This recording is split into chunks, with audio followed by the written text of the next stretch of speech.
اعوذ باللہ من الشیطان الرجیم، بسم اللہ الرحمن الرحیم۔ آج کا موضوع عجیب و غریب قسم کا ہے۔ آپ نے بہت سارے ماحولیاتی آلودگی کا ذکر سنا ہوگا، کہیں کچرا جلانے کی بات سنی ہوگی، کہیں آپ نے یہ دیکھا ہوگا کہ کہیں کچرا بہت زیادہ پھیلایا جا رہا ہے، کہیں بدبو اور تعفن کی بات ہوگی، اور کہیں گرین گیس کی بات ہو رہی ہوگی۔ آج جس پولوشن کی میں بات کر رہا ہوں وہ بڑا عجیب و غریب قسم کا ہے، اور یہ پولوشن جو ہے وہ آہستہ آہستہ ہمارے معاشرے میں، ہماری سوسائٹی کے اندر وہ پھیلتا چلا جا رہا ہے۔ اس پولوشن کے پھیلنے کی وجوہات ہیں جو بہت ساری ہو سکتی ہیں، اس پہ ہم ذرا بعد میں بات کرتے ہیں۔ ہم کچھ اس طرح کی گفتگو بات کریں گے جو کہ ہماری ڈیلی لائف سے ہو، روزمرہ کی زندگی سے ہم چل رہے ہوں۔ کل کی بات ہے کہ کل میں ہوٹل میٹروپول سے سیدھے ہاتھ کی طرف، اگر آپ زینب مارکیٹ کی طرف ٹرن کریں، میں جا رہا تھا اور اس کے بعد مجھے الٹے ہاتھ کی طرف گورنر ہاؤس وائی روڈ پہ جانا تھا، تو سامنے ہی ایک بل بورڈ لگا ہوا تھا تو چونکہ جینس کا تھا، اور میرے لیے وہ بل بورڈ جو ہے وہ حیران کن بھی تھا، پریشان کن بھی تھا، اور مجھے اس سے صدمہ بھی ہوا دیکھ کے۔ اس میں پریشانی کی مسئلہ یہ تھا کہ اس کے اندر ایک صاحب تھے، بیسیکلی وہ ایک جینس کی پروڈکٹ کا بل بورڈ تھا، اور اس کے اوپر جو صاحب تھے انہوں نے اپنے قمیض کے بٹن کھولے ہوئے تھے، اور ان کے بہت ہی قربت کے لحاظ سے بہت ہی قریب ایک خاتون موجود تھیں جو کہ ان سے، اگر میں بہت زیادہ عامیانہ زبان میں کہوں، اسٹریٹ لینگویج میں، تو ان کے ساتھ بالکل چپکی ہوئی تھیں، اور اس کے اوپر جو انہوں نے ٹیگ لائن لکھی ہوئی تھی، اور یہ لکھی ہوئی تھی مائنڈ فار ایور۔ اس کو ذرا سی مارکیٹنگ کی زبان کے اندر اور تھوڑی سی انگریزی کے اندر سیڈیکٹیو ایڈس کہتے ہیں، جو کہ جنسی طور پہ آدمی کو اپنے آپ جانب راغب کرتے ہیں۔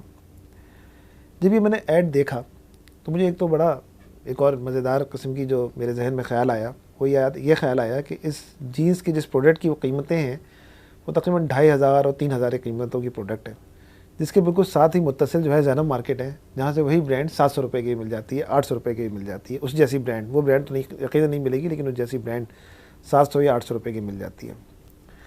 لیکن سوال یہ ہے کہ اس ایڈ کو اس طریقے سے لگانے کا مقصد کیا ہے اور آبجیکٹو کیا ہے، اور میں اس چیز کو کیوں بل بورڈ پولوشن کا نام دے رہا ہوں، اور میں اس جو بیسیکلی جو اس طرح کے بل بورڈز ہوئے ہیں جس کے ذریعے معاشرے کے اندر فحاشیت یا عریانیت یا بے حیائی یا مغربیت پھیلائی جا رہی ہے، یہ بیسیکلی بل بورڈ پولوشن۔ یہ لفظ بل بورڈ پولوشن ہے، یہ میرے دی ہوئی ٹرم نہیں ہے، بلکہ آج سے کچھ سال پہلے کچھ ملاقات بھی، معاشرے میں ہر طرح کے لوگ ہوتے ہیں، اگر برائی کا پہلو موجود ہے تو خیر کا پہلو بھی حد درجہ عدم موجود ہے، اور الحمدللہ اگر معاشرے سے خیر کا پہلو ختم ہو جائے تو معاشرہ جو ہے وہ تاریک ہو جائے، اور معاشرے میں جو ہے وہ پھلنے اور پھولنے سے رک جائے۔ ایک گروپ آف کنسرن مدر کے نام سے کچھ لوگ جمع ہوئے، انہوں نے اپنا نام رکھا تھا گروپ آف کنسرن مدرز۔ ان کا کہنا یہ تھا کہ ہم جب معاشرے میں نکلتے ہیں اور معاشرے یا گھر کے اندر بیٹھے ہوتے ہیں اور ٹی وی کے اوپر اگر کوئی فضول چیز آ رہی ہوتی ہے تو ہمارے پاس یہ لبرٹی موجود ہے کہ ہم ٹی وی چینل چینج کر دیں، ٹی وی چینل بند کر دیں، اور بعض لوگوں کے خیال کے مطابق ٹی وی نکال دیں، گھر میں رکھیں نہ۔ لیکن میں اس کا یہ کہہ سکتا ہوں کہ جب بل بورڈ میرے سامنے آ جائے تو نہ تو اتار سکتا ہوں، نہ میں اسے روک سکتا ہوں، نہ ہی میں اپنی گاڑی اس کے سامنے گزرتے ہوئے یا بچوں گزرتے ہوئے کہہ سکتا ہوں کہ آپ اس کو مت دیکھیں۔ نظریں جھکانا اور غصے بسر تو اپنی جگہ موجود ہے، لیکن وہ چیز اتنی بڑی اور اتنی واضح حد تک سامنے آتی ہے کہ اس سے بچنا جو ہے لامحالہ بہت مشکل ہو جاتا ہے۔ تو وہ گروپ آف کنسرن مدر نے سوال یہ اٹھایا کہ ایسے کیسے ہو سکتا ہے کہ میں اپنے بچوں کو اس چیز سے، اس بلا سے، اس بے-حیائی، اس فحاشی سے محروم رکھ سکوں۔ تو میرا مسئلہ آج کا یہی ہے کہ یہ جو بل بورڈز ہیں جو کہ بنیادی طور پہ بے حیائی، فحاشی اور عریانیت کا مرقع ہے، بیسیکلی یہ بل بورڈ پولوشن پھیلا رہے ہیں، یہ سوسائٹی کو کثیف کر رہے ہیں، یہ سوسائٹی کو خراب کر رہے ہیں، اور سوسائٹی کے اندر چیزیں پھیلا رہے ہیں۔ اب ایک سوال یہ ہے کہ جب میں نے یہ بل بورڈ دیکھا اور جب میں نے اس طرح کی چیزوں کو دیکھا تو دل کے اندر ایک غصہ آتا ہے، کیفیت آتی ہے۔ تو آج کل کا ایک آسان ترین ٹول جس کے ذریعے آپ اپنے جذبات کا اظہار کر سکتے ہیں وہ فیس بک ہے، اور وہ جو ہے وہ ٹویٹر ہے، جس کے اوپر جا کے سوشل میڈیا پہ جا کے آپ اپنی بات کا اظہار کر سکتے ہیں کہ یہ چیز مجھے پسند آ رہی ہے اور یہ چیز مجھے ناپسند آ رہی ہے۔ میں نے اپنی فیس بک کے اوپر اور مختلف ذرائع، مختلف جو فورمز ہوتے ہیں اس کے اوپر جب یہ بات جا کے میں نے لکھی کہ اس طرح کا بل بورڈ جو ہے کہ ہماری سوسائٹی کے لیے اپروپریٹ ہے اور سوسائٹی کے لیے کہ اچھا ہے، اور میں اپنے بچوں کو اسے کیسے محفوظ کر سکوں، تو جہاں کچھ لوگوں نے میرے موقف کی حمایت کی، وہیں پہ کچھ لوگوں نے اس موقف کی مخالفت بھی کی، اور ان کے دلائل بڑے انٹرسٹنگ تھے۔ ہماری مارکیٹنگ کی زبان کے اندر ایک برانڈ پرسونیفیکیشن کا خیال آتا ہے۔ ایک کہتے ہیں کہ اگر کوئی برانڈ ہے تو اس کی پرسنالٹی ہوگی، ایک چلتا پھرتا انسان کی صورت میں اگر اسے آپ دیکھنا چاہتے ہیں تو اس کی ایک شخصیت ہے، اور شخصیت کس طرح کی ہوگی۔ تو جینس کی پروڈکٹس کے بارے میں جو انہوں نے اس کی شخصیت کے بارے میں بتایا، وہ یہ چیز بتائی کہ وہ ریبیلین ہوگی، یعنی باغی ہوگی، ایروگینس ہوگی، اس میں مغرور ہوگا، اور فریڈم ہوگا، آزادی ہوگی. لیکن اس ریبیلینزم، اس ایروگینس یا اس فریڈم کے اندر کہاں کپڑوں سے آزادی ہے، اس بات کی بھی سمجھ میں نہیں آئی کہ کپڑے بیچنے کے لیے کپڑے اتارنا کیوں ضروری ہے. جینس بہرحال ایک کپڑا ہے، اور اس کپڑے کو بیچنے کے لیے مجھے برہنگی یا عریانیت یا نیوڈزم کی تلاش کیوں ہے اس کے اندر. اس کے پیچھے اصل میں ایک پورا کانسیپٹ ہے، اس کے پیچھے پوری ایک تہذیبی کشمکش کار فرما ہے. اور یہ ظاہر تہذیبی کشمکش جو ہے وہ مشرق و مغرب، جیسے کہ کہا گیا کہ فیوچر کی یا مستقبل کی جو بھی صفبندیاں ہیں، وہ جنگوں کی بنیاد سے زیادہ جو ہے وہ تہذیبوں کی بنیاد پہ ہوگی. اور اس وقت ہم ایک ایسے معاشرے کے اندر رہ رہے ہیں جس میں تہذیبی تصادم موجود ہے. تو عریانیت یا بے حیائی یا مشرقی تصادم یا مشرقی تہذیب یا اسلامی تہذیب کا شخصانہ کا طرح امتیاز نہیں ہے. برہنگی تو کہیں اور سے آ رہی ہے، بے حیائی تو کہیں اور سے آ رہی ہے. یہ بے حیائی جو لوگ پروموٹ کر رہے ہیں اور جو بے حیائی پھیلا رہے ہیں، بیسیکلی شاید ان کا بھی قصور نہیں ہے. ان لوگوں کا مسئلہ یہ ہے کہ جو تعلیم حاصل کرتے ہیں، جن تعلیمی اداروں سے تعلیم حاصل کرتے ہیں، اور جن لوگوں جو کتابیں پڑھتے ہیں، اس کے اندر شاید پڑھایا یہی جاتا ہے. بہت پہلے کی بات ہے کہ ہمارے یہاں اصل میں دنیا کی سب برائیاں اور تمام تکالیف کا اور معاشرے کے اندر ہونے والے تمام ایکسٹریمزم کا جو ملبہ ہے وہ مرحوم ضیاء الحق صاحب پہ ڈال دیا جاتا ہے. لیکن مرحوم ضیاء الحق صاحب نے ایک بڑا مزیدار کام کیا تھا. انہوں نے کام یہ کیا تھا کہ ان جو گریجویشن ہے اس کے اندر ایک اسلامیات لازمی کورس کے طور پہ شامل کر دی تھی. اس لازمی کورس کے مطالعہ پاکستان بھی تھا اور اسلامیات بھی تھی. اس کے میں جو مسئلہ ہے وہ یہ ہے کہ اس کے نمبر نہیں ہے. پاس ہونا ضروری ہے لیکن اس کے نمبر شامل نہیں کیے جاتے. اور اس کے اندر 2 صورتیں، سورۃ فرقان اور سورہ حجرات اس کے اندر شامل کی گئی تھیں. اور بنیادی طور پہ کوئی اٹھا کے ان تفاسیر، اس کی تفسیروں کو دیکھے اور اس کے ترجمے کو دیکھے اگر، تو بڑی معاشرے کی بنیادی چھوٹی چھوٹی باتوں پہ بات کی گئی تھی. لیکن یہاں پہ ہم کیا کیجئے کہ آج جیسے میں نے آپ کو کہا کہ کپڑا بیچنے کے لیے کپڑے اتارنے کی نوبت پیش آ رہی ہے. سورہ اعراف کو اٹھا کے دیکھیں تو کپڑے اللہ تعالیٰ کی نشانیوں سے ایک نشانی بیان کیے گئے. اور کہا گیا کہ یہ کپڑے جو ہیں اللہ کی رحمتوں میں سے ایک رحمت ہیں. جسم ڈھانپنے کے کام میں آتی ہے، گرمی بچانے کے کام میں آتی ہے، سردی سے بچنے کے کام میں آتی ہے، اور انسان کی حفاظت بھی کرتے ہیں. لیکن ہوا یہ ہے، اور صورتحال کچھ اس طرح کی پیش آ رہی ہے کہ لوگ جو ہیں جب مغربی تہذیب کے اندر سمو جاتے ہیں. نبی کریم صلی اللہ علیہ وسلم کی ایک حدیث ہے، اور نبی کریم صلی اللہ علیہ وسلم نے فرمایا کہ تم ایک وقت ایسا آئے گا کہ تم غیر قوموں کی تقلید اس طرح کرو گے کہ اگر وہ گوہ کے بل میں گھسیں گے تو تم بھی گوہ کے بل میں گھس جاؤ گے. تو یہاں پہ بھی یہی نظر آ رہا ہے کہ مغربی تعلیم کے زیر اثر وہ لوگ جو کہ ماسٹرز بزنس ایڈمنسٹریشن میں کر رہے ہیں یا کسی دوسرے اداروں سے نکل رہے ہیں، تو انہیں کنزیومرزم کے نام کے اوپر، انہیں ایڈورٹائزمنٹ کے نام کے اوپر انہیں وہ چیزیں پڑھائی جا رہی ہیں جس کا کوئی تعلق دین سے نہیں ہے. ہمارا مسئلہ یہ ہے کہ اللہ تعالیٰ نے ہمیں زندگی ایک ہی دی ہے. یہ زندگی جو ہے اسی کے اندر سارے حساب و کتاب ہونے ہیں. اس کے اندر ہماری عبادات کا بھی حساب کتاب ہونا ہے، اور زندگی میں جو رزق ہم جس طریقے سے حاصل کر رہے ہیں اس کا بھی حساب کتاب ہونا ہے. اور جب ہم اللہ تعالیٰ کے حضور پہنچیں گے تو اللہ تعالیٰ جب ہم ان سے آرگیومنٹ کر رہے ہوں گے تو ایک فلم کی طرح ہمارے سامنے بھی اس نے دکھا دینا ہے کہ دیکھیں آپ نے یہ اور یہ کیا. اور ایک مارکیٹر کی رسپانسبلٹی اور مارکیٹر کی ذمہ داری ایک معاشرے کے عام فرد سے زیادہ ہوتی ہے. اس لیے کہ ایک مارکیٹر اپنی پروڈکٹ کو ساتھ لے کے اشتہار بناتا ہے، اور اس اشتہار کو لے جا کے وہ ایک عام آدمی ایک عام گھر تک پہنچاتا ہے. اور اس عام معاشرے کے اندر اس اشتہار کا مقصد 2 ہوتے ہیں. ایک بنیادی مقصد اشتہار کا یہ ہوتا ہے کہ اپنی پروڈکٹ سے اویئر کرنا، اور دوسرا ہوتا ہے کہ اس اشتہار کے ذریعے اشتہار میں اتنی اٹریکشن ہو، اتنی جاذبیت ہو کہ لوگ اس برانڈ کو خریدنے کی کوشش کریں. مجھے نہیں معلوم کہ کپڑے اتارنے کے بعد کپڑے کتنے خریدے جا سکتے ہیں. ایک آدمی برہنگی کی کیفیت کے اندر کپڑے دکھائے اور اس کے بعد کہے کہ میں یہ کپڑے مجھ سے لے لو، تو مجھے یہ نہیں پتا کہ اسکنس کی سیل کی جا رہی ہے یا جینس کی سیلز کی جا رہی ہے. اور سوال یہ ہوتا ہے کہ کیا عورت جو کہ اس خاتون کے اس جینس کے اشتہار میں دکھائی گئی، کیا اسی مقصد کے لیے ہے کہ اسے پروڈکٹ سیلز رکھنے کے لیے کیا جائے؟ کیا اسی مقصد کے لیے ہے کہ اس کو اس لیے استعمال کیا جائے کہ کوئی بھی برانڈ جو ہے اس کی سیل کر دی جائے، چاہے وہ اس سے ریلیونٹ ہو یا نہیں ہو ریلیونٹ؟ یہ ایک سوال ہے. ایک اور جب میں نے آج فیس بک پہ ڈالا تو ایک صاحب نے بڑے انٹرسٹنگ ایک ٹرم استعمال کی جو میں نے اس سے پہلے نہیں پڑھی تھی. اور انہوں نے ایک ٹرم استعمال کی، اسے کہا کہ یہ شاک ایڈورٹائزنگ ہے. ایک ہوتا ہے ایڈورٹائزنگ، اور انہوں نے لفظ استعمال کیا شاک ایڈورٹائزنگ. اور شاک ایڈورٹائزنگ کی جو انہوں نے مفہوم بیان کیا وہ یہ ہے کہ بیسیکلی آپ اپنی برانڈ کی سیلز کے لیے اب شاکس دیں، سرپرائزز دیں لوگوں کو، اور وہ سرپرائزز کے ذریعے لوگ اس سے متاثر ہو جائیں گے اور متاثر ہو کے اس پروڈکٹ کی سیل ہوگی. یہ شاکس پازیٹیو بھی ہو سکتے ہیں، یہ شاک نیگیٹو بھی ہو سکتے ہیں. ایک اور تصور یہ کیا جاتا ہے کہ آپ جو ہے وہ اپنے اشتہار کو متنازع بنا دیں. جب وہ کنٹروورشل ہو جاتا ہے، جب وہ معاشرے میں ہر فرد اسے ڈسکس کرنا شروع کر دیتا ہے تو اس پروڈکٹ کی سیل بڑھ جاتی ہے.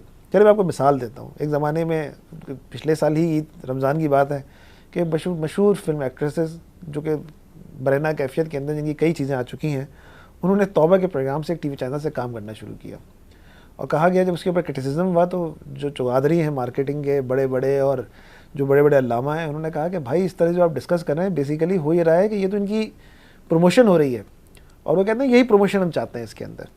ایک اور فلسفہ بڑا مزیدار ہے، ایک اور فلسفہ یہ ہے کہ یہ جو بل بورڈ ہے یہ ایک خاص ٹارگٹ مارکیٹ کے لیے لگایا گیا ہے، وہ ٹارگٹ مارکیٹ جو ہے وہ اسی طرح کی چیزوں میں رہتی ہے۔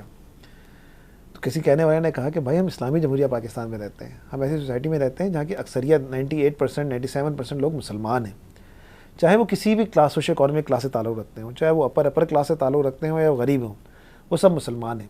اگر مسلمان ہیں تو بینگ مسلمان آپ ان کو وہ چیز دکھائیں جو کہ ہماری سوسائٹی کی کلچر، ویلیوز اور نارمز کے مطابق ہوں۔ ہم تھوڑی دیر پہ اس ٹرم کو ہٹا دیتے ہیں جس کا لفظ ہم ریلیجن یا اسلام سے ہٹا دیتے ہیں۔ ہر سوسائٹی کے اپنے کلچر ہوتے ہیں، ہر سوسائٹی کے اپنے ویلیوز ہوتے ہیں، ہر سوسائٹی کے اپنے نارمز ہوتے ہیں۔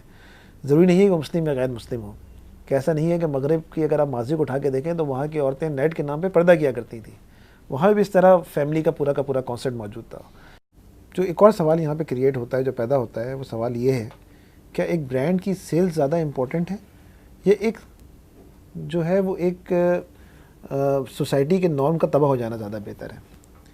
مجھے ایک صاحب نے کہا سوشل میڈیا کے ایک فورم کے ذریعے کہ تم کیا بیوقوفانہ باتیں کرتے ہو، تمہارے خیال میں تم اپنے بچوں کو جنگلوں میں رہ کے جانا چاہتے ہو؟ تم سمجھتے ہی ہو کہ تمہارے بچے جنگلوں میں پلیں گے اور وہاں رہیں گے؟ کیا تم سوسائٹی کو نہیں جانتے؟ معاشرہ ایسے ہی ہے، اور معاشرہ ترقی کر رہا ہے، اور معاشرہ ترقی اس طرح کر رہا ہے کہ ایڈورٹائزمنٹ پھلی پھول رہی ہے اور بے حیائی اور فحاشی پھیل رہی ہے، اور یہ معاشرے کے نارم ہیں، اور اس کو اب تمہیں معاشرے کے نارم تبدیل ہو چکے ہیں، اسے تمہیں قبول کر لینا چاہیے، تمہیں اسے ایکسیپٹ کر لینا چاہیے اور اسی کے اندر رہنا چاہیے، اور اپنے آپ کو ایلین نہ بناؤ، اپنے آپ کو پرانے زمانے کا آدمی نہ بناؤ اور بیرونی دنیا کے آدمی نہ بناؤ۔ میرا ایک سوال اس طرح کے لوگوں سے صرف ایک ہی ہے، کیا ہمارا معاشرہ ابھی اتنا خراب ہو چکا ہے کہ معاشرے میں اس چیز کو برائی نہ سمجھا جائے اور اچھائی کو اچھائی نہ سمجھا جائے؟ ہمارا مسئلہ ہے کہ ہم ایک چھوٹی سی دنیا میں رہتے ہیں اور سمجھتے ہیں جو دنیا میں رہتے ہیں وہی دنیا ہے، دنیا اس سے کہیں بڑی ہے۔ مثلاً ہم بات کرتے ہیں یوتھ کی، ہم بات کرتے ہیں سوسائٹی کے یوتھ، جیسے میں لفظ یوتھ کہتا ہوں تو میں اسے پینٹ شرٹ اور جینس پہنا دیتا ہوں، میں اس بات کو بھول جاتا ہوں کہ یوتھ کے اندر وہ موچی بھی شامل ہے جو کہ 17 سال کا اس وقت گلی کے کونے میں بیٹھے جوتے سی رہا ہے، میں اس بات کو بھول جاتا ہوں کہ یوتھ کے اندر وہ نوجوان بھی شامل ہے جو گدا گاڑی چلا رہا ہے، میں اس بات کو بھول جاتا ہوں کہ 18 سال کا وہ نوجوان بھی شامل ہے جو کہیں مزدوری کر رہا ہے، میں اس بات کو بھول جاتا ہوں کہ میں 17-18 سال کا وہ نوجوان بھی شامل ہے جو کہیں مال برداری کر رہا ہے۔ لفظ یوتھ کرتے ہیں اسے انگریزی کی زبان میں لے جاتے ہیں، اسے سمجھتے ہیں کہ یوتھ وہ آدمی جو کہ پینٹ شرٹ اور جینس پہنتا ہے، اور کسی عقل مندوں نے ان کو یہ بتا دیا ہے کہ آج کا یوتھ جو ہے وہ صرف ناچنے اور گانے کا کام ہے۔ آپ اشتہارات اٹھا کے دیکھ لیں کہ ایک آدمی ہے وہ زمین کے اندر دھسا دی جاتا ہے اور کیکڑوں کے چاروں طرف پھیر دیے جاتے ہیں اور کہا جاتا ہے کہ یہ یوتھ کی ایکٹیویٹی ہے، ہلا گلا ہے۔ یہ کہا ہی جاتا ہے کہ جناب آپ جو ہے وہ پہاڑوں کے اوپر آپ شور مچا رہے ہیں اور لائٹنگ کر رہے ہیں اور ڈانس کر رہے ہیں اور میوزک کر رہے ہیں تو یہ یوتھ ہے۔ ہاں، موسیقی سے کہا جاتا ہے کہ فن ہے، موسیقی انگلش والا فن بھی ہے اور اردو والا فن بھی ہے، لیکن یہ جو انگلش اور اردو کے دونوں کے فن سے بڑا تضاد ہے۔ آج کا نوجوان کے لیے ہمیشہ سے ایسا نہیں ہے کہ اٹریکشن نہیں رکھے، ایک نوجوان میں ایک پوٹینشیل ہوتا ہے، نوجوان میں وہ پوٹینشیل ایگزیبٹ ہونا چاہیے، وہ پوٹینشیل آگے نکلنا چاہیے، اسے گلوکاری کا شوق ہوتا ہے، اسے اپنے جذبات کا اظہار کا شوق ہوتا ہے، اسے اس بات کا شوق ہوتا ہے کہ وہ اپنی انرجیز کہیں نہ کہیں دکھائے اور پروڈکٹیو وے کے اندر آگے لے کے جائے۔ اب یہ سوسائٹی کا کام ہے اور سوسائٹی کے ان لوگوں کا کام ہے جو کہ معاشرے میں سوچتے اور سمجھتے ہیں اور ان جگہوں میں بیٹھے ہیں جہاں پہ ان کی وہ رہنمائی کر سکیں۔ ان لوگوں کا کام ہے کہ نوجوانوں کو صحیح سمت کے اندر ان کی رہنمائی کی جائے۔ ہر چیز جو ہلا گلا ہے کیا وہی چیز معاشرہ ہے؟ نہیں، ایسا معاشرہ نہیں ہے۔ ہم ریسرچز کرتے ہیں اور ریسرچز کے اندر آج بھی یہ چیز نکل کے آتی ہے کہ ایک نوجوان کے لیے سب سے بڑی تفریح یہ ہے کہ وہ اپنے خاندان کے ساتھ بیٹھے گپ شپ کرے۔ یہ اپنے دوستوں کے ساتھ گپ شپ تو یقیناً اس کے لیے ایک تفریح ہوتی ہے، لیکن خاندان کے ساتھ بیٹھے گپ شپ کرنا اس کے لیے زیادہ امپورٹنٹ ہوتا ہے، اس کے لیے زیادہ اچھی تفریح ہوتی ہے، اس کے اندر زیادہ انجوائے کرتا ہے۔ تو ہم یہ سمجھتے ہیں کہ یوتھ جو نام ہے وہ ایک ریبیلینزم کا نام ہے، یوتھ جو ہے بغاوت کا نام ہے، یوتھ جو ہے وہ ناچنے اور گانے کا نام ہے، نوجوان جو ہے وہ ہلے گلے کا نام ہے، اور نوجوان اس کام کا کام ہے کہ وہ اپنے صنف مخالف کے اندر اٹریکشن پیدا کرے، اور صنف مخالف کو آج کے دور کے اندر جو ماڈرنائزیشن کے طور کے اوپر صرف اور صرف مغربی لباس کے ذریعے پھیلا کے اور ایک آبجیکٹ کے طور پہ، ایک سیلنگ آبجیکٹ کے طور پہ سامنے دکھایا جا رہا ہے۔ عورت ہمارے معاشرے کے اندر بہن ہے، بیٹی ہے، ماں ہے، اور ایک بہت اچھے لائف پارٹنر ہے۔ اس عورت کے ساتھ ہمارے تعلقات بہت اچھے ہیں۔ میں اپنے لوگوں سے سوال کرتا ہوں، آج بھی سوال کرتا ہوں، ہم میں سے کتنوں میں اتنی ہمت ہے کہ اپنی بیگم کے ساتھ ریس لگا سکیں؟ اپنی بیگم کے ساتھ دوڑ لگانا آسان کام نہیں ہے، بڑے بڑے لوگ جو کہ بات کرتے ہیں کسی ساحل سمندر پہ چلے جائیں ان سے ریس کرا لیں، مشکل کام ہے. میں نبی کریم صلی اللہ علیہ وسلم نے اپنی بیگم کے ساتھ ریس لگائی ہوئی ہے. یہ سب جانتے ہیں معاشرے کے اندر جیگتا جاگتا معاشرہ تھا. پکنکس پہ جاتے تھے، صحابہ اکرام کے درمیان سوئمنگ کے مقابلے ہوا کرتے تھے، ایک دوسرے کی 2 ٹانگیں باندھ کے 2 کی جوڑی کے اندر مقابلے ہوا کرتے تھے، ریسنگ ہی ہوتے تھے، تیر اندازی کے مقابلہ ہوا کرتے تھے. جو زمانے کے رائج الوقت تفریحیں تھیں شرع و حدود کے اندر جو آتے ہیں وہ تمام چیزیں جائز تھیں.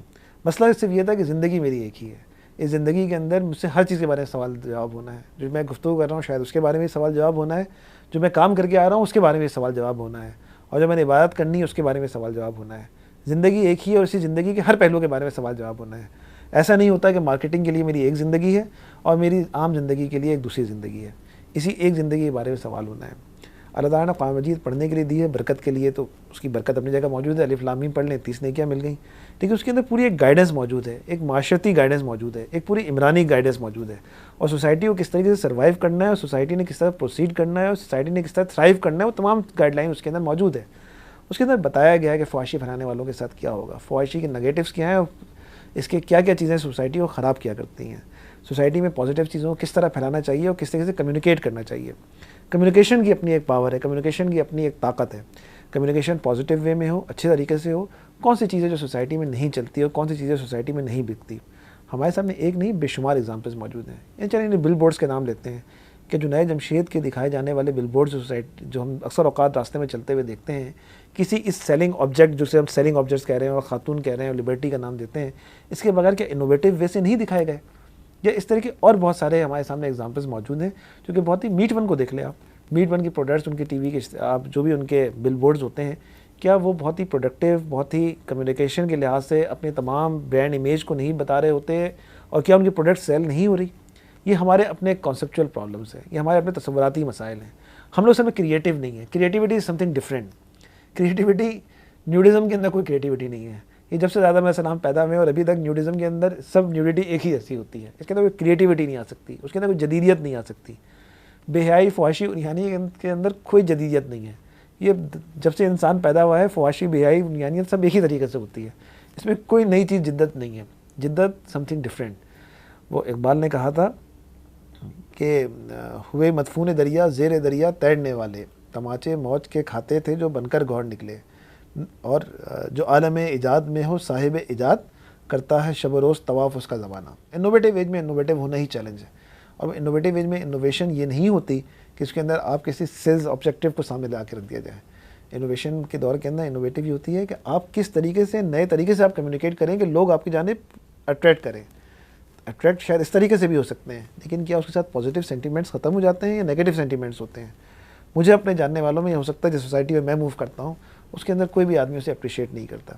ایک اور چیز جن لوگوں سے میں ملتا جلتا ہوں، کیا وہ، اگر میں اس کو ایک اور ٹرم استعمال کروں جس کے آپ مجھے اجازت دیں، کنزیومرزم، یعنی as a consumer, as a گاہک، کیا وہ غریب لوگ ہیں؟ نہیں، وہ تمام لوگ ہیں جو کہ اس برانڈ کو افورڈ کر سکتے ہیں. وہ تمام لوگ ہیں جو اس طرح کی برانڈ سے زیادہ مہنگی برانڈ کو بھی افورڈ کر سکتے ہیں. لیکن جب وہ اس طرح کی چیز دیکھتے ہیں تو اپنے ساتھ نیگیٹو ایسوسیشنس لے آتے ہیں. تو ایسا نہیں ہے کہ معاشرے میں سب لوگ ایک جیسے ہیں. یہ وہ ٹارگیٹ مارکیٹ جس کو ان کے خیال میں وہ ٹارگیٹ مارکیٹ ہے، اور وہ اسے آپ نے اس جگہ لگایا ہوا ہے جہاں پہ 700 کے لوگ برانڈ لینے والے آتے ہیں، اور آپ نے اس جگہ پہ 2500 کی برانڈ لگائی ہوئی ہے جہاں پہ جس کی کوئی ویلیو ہی نہیں ہے. آپ کو ہے کہ بند کمروں کے اندر کوئی چیز ہوتی ہے وہاں جا کے لگا لیں. لیکن کھلے عام معاشرے کو تباہ کرنا، کھلے عام معاشرے میں بے حیائی کو ترویج دینا، اس کا عذاب ہم کیا بتائیں گے؟ اس کا عذاب تو سورہ نور کے اندر لکھا ہوا ہے. نہ ہم بتا سکتے ہیں نہ ہم کر سکتے ہیں. ہاں، ہم آپ کو احساس دلا سکتے ہیں. ہمارا مقصد آپ کو کرٹیسائز کرنا نہیں ہے. ہمارا مقصد آپ پہ تنقید کرنا بھی نہیں ہے. ہمارا مقصد آپ کو ڈرانا بھی نہیں ہے. ہمارا مقصد آپ کو گڑھے سے کھینچ کے نکالنا ہے. وہ آگ جس کا ایندھن بنیں گے انسان اور پتھر، ہم آپ کو بتانا ہے کہ ہمارے بھائی ہیں. دیکھیں آپ غلط سمت میں جا رہے ہیں. معاشرے میں اس طرح کی چیزیں کرنے سے ہو سکتا ہے کہ آپ کو 2 درہم کی سیلز آپ کی بڑھ جائے، ہو سکتا ہے کہ آپ کی 4 جینس اور زیادہ سیل ہو جائیں، جس کا مجھے یقین نہیں ہے کہ سیلز بک جائے گی، کیونکہ اس کے مقابلے میں نہ خریدنے والے لوگ زیادہ ہیں. ابھی معاشرے سے خیر کا پہلو ختم نہیں ہوا. معاشرے سے اگر خیر کا پہلو ختم ہو چکا ہوتا تو معاشرہ تباہ ہو چکا ہوتا. اللہ کی رحمتیں اور برکتیں ابھی بھی اترتی ہیں. معاشرے کے اندر وہ تمام لوگ موجود ہیں. مطلب میں آپ کو ایگزامپل لیتا ہوں، جنید جمشید کی پروڈکٹس جو ہیں کیا کوئی غریب آدمی خرید سکتا ہے؟ میرا تو خیال ہے یہ اختلافی موضوع ہے، لیکن یہ کہ شاید وہ غریب آدمی بھی نہیں خرید سکتا. تو وہ تمام لوگ جنید جمشید کی پروڈکٹس لیتے ہیں کسی خاص وجہ سے لینے جاتے ہیں. کوالٹی آف دا پروڈکٹ وہاں پہ ڈیلیور ہوتی ہے، وہاں کا پرسیپشن اچھا ہے، ان کا امیج اچھا ہے، اور ان کی جو کمیونیکیشن وہ اتنی کلیئر ہے کہ میں اس برانڈ کو لیتے ہوئے مجھے کوئی پریشانی نہیں ہوتی. ٹھیک ہے، جو آپ کی کمیونیکیشن ہے میں اس کے بارے میں سوچتا ہوں کہ کیا میں یہ برانڈ لوں یا نہ لوں.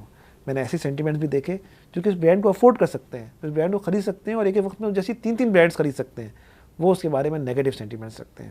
آپ کا خیال ہے کہ آپ نے سوسائٹی کے ایج کچھ لوگوں کو خوش کر دیا, آپ کا خیال ہے کہ آپ نے نیگیٹو مارکیٹنگ کر کے اپنے آپ کو آپ نے مشہور کر لیا, لیکن یقین مانیں ہم نے دین و دنیا دونوں کو نقصان پہنچایا. ایسی بڑی مارکیٹ جس کو آپ کو خرید سکتی تھی وہ آپ سے دور ہو گئی. دیکھیں, کپڑے بیچیں, اسکن نہ بیچیں. کپڑے خریدیں, اور کپڑے میں بڑی برکتیں رکھی ہیں اللہ تعالیٰ نے, اللہ کی نشانی میں سے نشانی رکھی ہیں. آپ جس کاروبار میں ہیں اس میں اللہ نے برکتیں ہی برکتیں رکھی ہیں. اس کا ذکر قرآن میں آیا ہے کہ شاید کسی اور کاروبار کا اس طرح ذکر نہیں آیا قرآن مجید میں جس طرح کپڑے کے حوالے سے اس کی اہمیت کے حوالے سے سوال آیا ہے. آپ چاہے جینز بیچیں, چاہے آپ لون بیچیں, لیکن جو بھی بیچیں آپ حدود کے اندر رہ کے بیچیں. انوویشن عورتوں کو دکھا دینا, انوویشن برہنگی کو دکھا دینا, انوویشن اوریانیت کو دکھا دینا, یہ انوویشن نہیں ہے. Innovation is something different. اللہ تعالیٰ سے دعا کرتے ہیں اور کوشش کرتے ہیں, ہم آپ سے کوئی درخواست کرتے ہیں کہ دیکھیں اس طرح کی نیگیٹو مارکیٹنگ سے بچیں اور معاشرے میں خیر کا پہلو لے کے آئیں. شکریہ.